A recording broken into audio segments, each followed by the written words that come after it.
Greco-Persian Wars, a flipped prof lesson.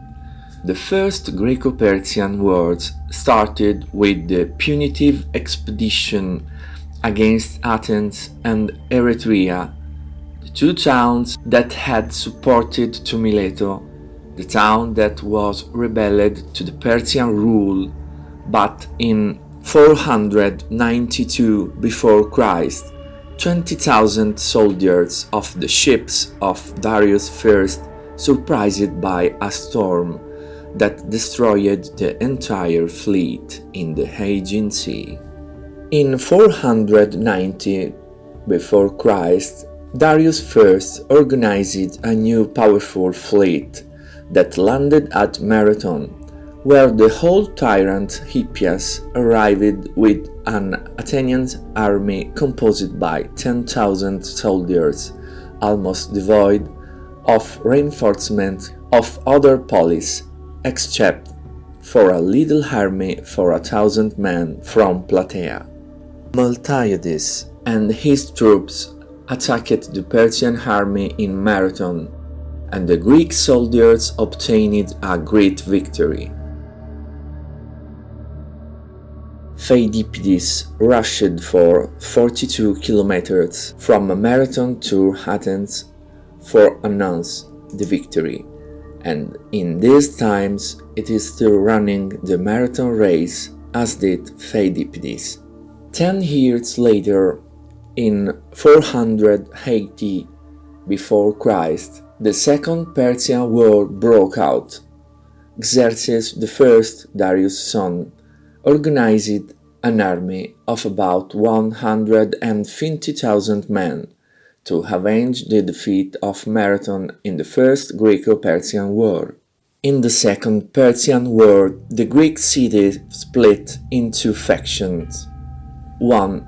The northern cities that decided to submit to the Persians. 2.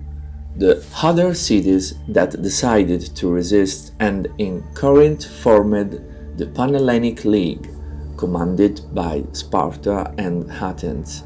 But the Panhellenic League was divided about the place where faced the Persian army. The final decision was that the army in ships would have waited the Persian ships in Cape Artemision, where was fought a battle unsolved, and the army on the ground would have waited the Persian soldiers near the pass at Thermopylae. In 480 before Christ, near the pass at Thermopylae, the brave 300 soldiers of the Spartan king Leonida were defeated, but the Persian victory was very hard, and the Persian was defeated by the Athenian general Themistocles in the Battle of Salamis in the same year. The difficult victory in the Battle of Thermopylae allowed to the Persian to move forward way to Athens. All the Athenian people was fled to the island Salamis. So Xerxes ordered the burning the town and the whole Acropolis. At the Battle of Salamis also attended Philo of Croton, great athlete of the town of Croton. The expedition of Philo was the unique support of the Greek people of Magna Graecia to the motherland, and Delphi and Athens dedicated to Philo a statue for his courage, and Alexander the Great sent money to Croton many years later for tribute to Philo. In 479 before Christ, it was the decisive Battle of Plataea that was won by the Greek soldiers that won also the sea battle of Mycale.